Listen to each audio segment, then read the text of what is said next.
बिस्मिल्लाहिर्रहमानिर्रहीम। अस्सलाम वालेकुम डियर स्टूडेंट्स। मैं उम्मीद करती हूँ कि आप सब खैरियत और आफियत के साथ होंगे। जैसा कि आपको पता है कि कोरोना की वजह से तमाम तालीमी अदारे बंद हैं और आपका टाइम वेस्ट ना हो इस चीज़ को मद्देनज़र रखते हुए जो है हम लोगों ने ऑनलाइन क्लासेस का आगाज़ किया है ताकि आपका टाइम वेस्ट होने से बचाया जाए। तो सबसे पहले हम अपनी बुक के बारे में बात कर लेते हैं कि बुक हम लोगों ने कौन सी लेनी है। क्लास 4th को करवाने नफ्सियात रक्षंदा शहनाज की जो है वो बुक लेनी है, ठीक है। और इसमें जो है हम कोर्स आउटलाइन की बात कर लेते हैं। सबसे पहले जो है ये देखें एरियाज़ ऑफ जो है साइकोलॉजी, ये है पेपर बी यहाँ पे आपका। इसमें आपके टोटल जो है वो 6 चैप्टर्स हैं और एक्सपेरिमेंट हैं आपके और रिसर्च हैं। एक्सपेरिमेंट्स आपके 3rd ईयर में हो गए हैं तो वो हम नहीं करेंगे। इसमें हम सिर्फ स्टैट्स का क्वेश्चन करेंगे और मिनी रिसर्च जो है जिसे आप सर्वे भी कहते हैं, ठीक है ना। 3rd ईयर में जो आपने सर्वे पढ़ा था बिल्कुल वैसे ही हमने ये करना होगा। लेकिन ये स्टैट्स और मिनी रिसर्च जो हैं ये हम लोग अपना कोर्स ख़त्म होने के बाद जो है उसको स्टार्ट करेंगे। चलिए जी, हम सबसे पहले जो है अपना फर्स्ट चैप्टर स्टार्ट कर लेते हैं जो कि नफ्सियाती आजमाइश या नफ्सियाती पैमाइश साइकोमेट्रिक्स के नाम से ये आपका फर्स्ट चैप्टर है। तो इसमें सबसे पहले जो है हम इसके नेचर पढ़ लेते हैं, इसका इंट्रोडक्शन पढ़ लेते हैं, इसकी डेफिनेशन पढ़ लेते हैं कि इसकी क्या जो है वो डेफिनेशन है। तो वेड और टैबर्स के मुताबिक जो है साइकोमेट्रिक्स क्या है। साइकोमेट्रिक्स से मुराद नफ्सियात की वो शाख ली जा सकती है जिसमें ज़हनी काबिलियतें यानी कि मेंटल एबिलिटीज़, पैदाइशी रुझानात यानी कि एप्टीट्यूड्स, दिलचस्पियाँ यानी कि इंटरेस्ट और शख्सियत यानी कि पर्सनैलिटी वगैरह की मेजरमेंट की जाती है या पैमाइश की जाती है और पैमाइश के लिए आजमाइशें जो हैं वो तैयार की जाती हैं। साइकोमेट्रिक्स से मुराद नफ्सियात की वो डिवीज़न भी है जो कि नफ्सियाती आजमाइशें तैयार करके किरदार और इस्तेदादों की जो है पैमाइश करती है। अमेरिका में तकरीबन 5.5% जो हैं माहिरीन नफ्सियात इसके साथ जो हैं मुंसलिक हैं, ठीक है। नफ्सियात में पैमाइश की आखिर क्या अहमियत है, क्या इसकी डेफिनेशन है और क्यों ज़रूरत पेश आती है, इस पर हम बात करते हैं कि नफ्सियात में जो है ज़हनी काबिलियतों, फितरी रुझानात, दिलचस्पियों, शख्सियत के औसाफ, रद्द अमल के किरदार की पैमाइश मुख्तलिफ़ टेस्टों के मदद से जो है वो की जाती है, ठीक है। यहाँ पे हम सबसे पहले जो है इसकी डेफिनेशन के बारे में बात करते हैं कि डेफिनेशन जो है इसकी क्या है, ठीक है। नफ्सियात में जो है ज़हनी काबिलियतों की पैमाइश की जाती है, फितरी रुझानात की पैमाइश की जाती है, ठीक है। शख्सियत के औसाफ और रद्द अमल किरदार की पैमाइश की जाती है। इसके अलावा जो है आप जैसे देखते हैं कि मेडिकल में ब्लड प्रेशर चेक करने के लिए, नब्ज़ की रफ्तार चेक करने के लिए शुगर लेवल वगैरह की पैमाइश की जाती है।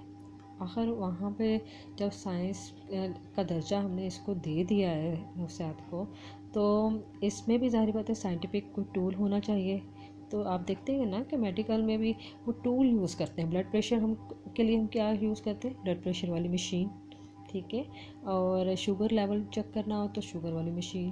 तो यहाँ पे हम जब इंसानी ज़हनी काबिलियतों की, फितरी रुझानात, उनके इंटरेस्ट की बात करते हैं या पर्सनालिटी ट्रेस या करैक्टरिस्टिक्स की बात करते हैं तो उसके लिए कुछ ना कुछ जो है वो होना चाहिए। तो उसके लिए टूल साइकोलॉजी में क्या है, वो नफ्सियाती आजमाइश है। आजमाइश हमारे पास एक टूल है जिसकी मदद से हम जो है इंसान के किरदार की जो है वो पैमाइश जो है करेंगे। जैसे कि आप जानते हैं कि इंसान के किरदार की जो पैमाइश करना कोई आसान काम नहीं है, इसमें बहुत सारी मुश्किलात होती हैं, ठीक है। जब आप किसी को कह दो कि भैया आपके ऊपर कोई नफ्सियाती आजमाइश जो है हमने अप्लाई करनी है या नफ्सियाती टेस्ट अप्लाई करना है, क्या होगा कि वो फ़ौरन से जो है कॉन्शियस हो जाएगा कि भाई ये तो मेरे बारे में जानने की कोशिश कर रहे हैं। तो ये सबसे बड़ी जो है इसके अंदर डिफ़िकल्टी या मुश्किलात जो हैं इसके अंदर आती हैं कि इंसान फ़ौरन से चौकस हो जाता है, चौकन्ना हो जाता है। तो उसके किरदार की पैमाइश जो हो की जा रही होती है उसके अंदर चेंजेस जो हैं वो आना शुरू हो जाती हैं। अब हम बात कर लेते हैं नफ्सियाती आजमाइशों की वुसअत या स्कोप ऑफ साइकोलॉजिकल टेस्ट। कि आखिर इसका क्या स्कोप है। नफ्सियाती आजमाइशों की वसअत बहुत ज़्यादा है। इनकी मदद से याद, आपकी तख़य्युल, तफ़क्कुर, इंसाफ, ज़हानत, अहलियत, कारकर्दगी या फ़ितरी रुझान, काबिलियतें, तरबियत के असरात, कारकर्दगी को मुतासर करने वाले अवामिल। गर्ज़ ये कि ज़िंदगी का या शख्सियत का कोई ऐसा पहलू नहीं है जिसकी नफ्सियाती नुक्ता नज़र से जो है वो पैमाइश ना की जा सकती हो। ठीक है, नफ्सियाती आजमाइश किस किस करैक्टरिस्टिक को या किस ट्रेट को पैमाइश करती है, वो तमाम जो हैं चीज़ें साइकोमेट्रिक्स के अंदर जो है वो डिस्कस की जाती हैं। अब हम आते हैं नफ्सियाती आजमाइशों की खसूसियात, यानी कि करैक्टरिस्टिक ऑफ साइकोलॉजिकल टेस्ट क्या है। सबसे पहले जो इसकी खसूसियत है वो है मेयारियत। ठीक है, मेयारियत के बारे में हम बात करते हैं कि मेयारियत क्या है। मेयार से निकला है, ये स्टैंडर्डाइजेशन से निकला है कि क्या स्टैंडर्डाइजेशन होती है किसी भी टेस्ट को जब हम बनाते हैं या नफ्सियाती आजमाइश को बनाते हैं तो उसकी क्या मेयारियत होनी चाहिए। तो मेयारियत से मुराद है कि किसी टेस्ट को जब भी और जहाँ पे भी जो है इस्तेमाल किया जाए इसकी शरायत और तरीक़ाकार एक जैसा होना चाहिए।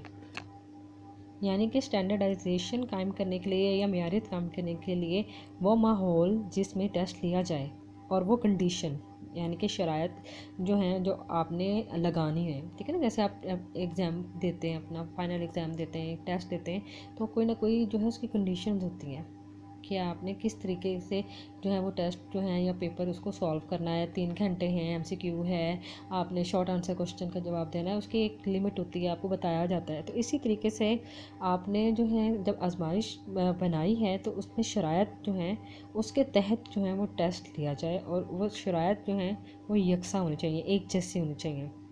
अगर आप कोई भी टेस्ट अप्लाई कर रहे हैं तो तमाम मामलों को एक जैसी हदायत दें। ठीक है, तमाम मामलों को हल करने के लिए सवालात का एक ही सेट दिया जाए, ये ना हो कि किसी को डिफरेंट दे दिया जाए, किसी को डिफरेंट दे दिया जाए। और तमाम मामलों को टेस्ट मुकम्मल करने के लिए एक जितना वक्त देना चाहिए। ठीक है, और वो माहौल जिसमें टेस्ट लिया जा रहा है वो मेयारी हो, सभी उम्मीदवारों के लिए जो है यानी कि सब कैंडिडेट के लिए वो यकसा खुशगवार हो। जब आप कोई एटमॉस्फेयर ही अच्छा नहीं देंगे जहाँ जिसमें वो टेस्ट अप्लाई कर रहा है तब उसके रिज़ल्ट्स जो हैं वो अच्छे नहीं आएंगे। ठीक है, और वहाँ पे प्रॉपर जो है रोशनी का यानी कि मुनासिब रोशनी का इंतज़ाम हो। इसके अलावा जो है वहाँ पे माहौल में घुटन ना हो, बैठने के लिए आरामदेह सीट्स हो और बैरूनी मदाखलत या शोर वगैरह ना हो जिसकी वजह से जो है टेस्ट लेने वाले के मेयार पे असरअंदाज ना होता हो। ठीक है, इसकी एग्जांपल मैं आपको ऐसे भी दे सकती हूँ कि फॉर एग्ज़ाम्पल एक स्टूडेंट है, उसने उसके ऊपर हम एक अमेरिका में उसमें हम 1980 में एक टेस्ट अप्लाई किया। ठीक है, फिर अली है एक स्टूडेंट, फिर हमने 2001 में वही टेस्ट जो है वो उसका हमने सऊदी अरब में अप्लाई किया। फिर अबैदुल्ला है, उसका हमने 2006 में जो है टेस्ट किया, वही टेस्ट है। ठीक है, और सऊदी अरब में करने के बाद रुशान है, उसका हमने 2010 में पाकिस्तान में टेस्ट किया। फिर लेकिन जो वो टेस्ट था वो एक जैसा ही हो, यानी कि अगर सबके सवालात एक ही हो, एक ही तरीक़ाकार हो, एक ही जितना वक्त दिया गया हो और ये टेस्ट की मियारत की होगी। ठीक है, यानी कि 1980 में जो टेस्ट दिया गया, 2001 में भी वो टेस्ट किया गया, 2006 में, 2010 में, इवन के 2020 में भी हम वो अगर टेस्ट अप्लाई करते हैं तो वो वही होगा जो 1980 में था, यानी कि उसकी टर्म्स एंड कंडीशन वही थी, तो वो सब सवालात भी वही थे, तो तभी वो टेस्ट मेयारियत अख्तियार करेगा। ये ना हो कि वो टेस्ट जो हैं आप हर दफ़ा जो है वो चेंज कर रहे हैं तो वो टेस्ट की मेयारियत जो है स्टैंडर्डाइजेशन जो है वो खो देता है। तो इसके आगे हम नॉर्म की बात करते हैं। नॉर्म क्या है? नॉर्म जो है ग्रुप टेस्टों की मेयारियत हासिल करना और बरकरार रखने के लिए इनफरादी टेस्टों के मुकाबले में आसान हो जाता है। ठीक है, इनफरादी टेस्टों के लिए टेस्ट लेने वाले माहिरीन की तालीम और तरबियत एक जैसी होनी चाहिए। टेस्ट नाम तैयार करना टेस्ट मेयारियत में शामिल होता है। नाम से मुराद होता है औसत दर्जे की कारकर्दगी। ठीक है, इससे टेस्ट स्कोर का मुवाजना करके टेस्ट स्कोर की क्वालिटी मालूम की जाती है। नॉर्म जो है वो एक ऐसा मेयार है जिसके साथ टेस्ट स्कोर का मुवाजना करके मालूम किया जाता है कि टेस्ट स्कोर की क्वालिटी क्या है। ठीक है, उम्मीदवार में पाई जाने वाली जो यानी कि कैंडिडेट में जो मतलूबा अहलियत है, मतलूबा से सलाहियत है, वो किस दर्जे की है। फॉर एग्ज़ाम्पल अगर किसी टेस्ट के 50 सवालात में से यानी कि 50 अगर क्वेश्चंस हों और 15 साल का बच्चा ऑलमोस्ट 40 सवालात हल कर सकता है, तो ये टेस्ट का नॉर्म होगा या म्यार, जिसे आप कह रहे हैं म्यार का नाम दे दें या नॉर्म का नाम दे दें। तो और बाद में भी जब भी किसी भी 15 साल के बच्चे से अगर हमने वो टेस्ट अप्लाई करवाया, तो उसके साथ इस नॉर्म का मुवाजना किया जाता है। ठीक है, हर टेस्ट की अपनी मेयारियत होती है, हर टेस्ट का अपना मेयारी अमल होता है। जब भी वो टेस्ट लिया जाए तो उसी मेयार को अपनाया जाए और हर बार उम्मीदवार को वही हदायत, चाहे वो ज़ुबानी हो, ठीक है, या आप तहरीरी तौर पर दें, तो हर बार वक्त भी एक जितना देना चाहिए और जिस माहौल में टेस्ट लिया जा रहा है वो हर बार एक जैसा होना चाहिए। तो ये आपका नॉर्म कहलाया जाता है।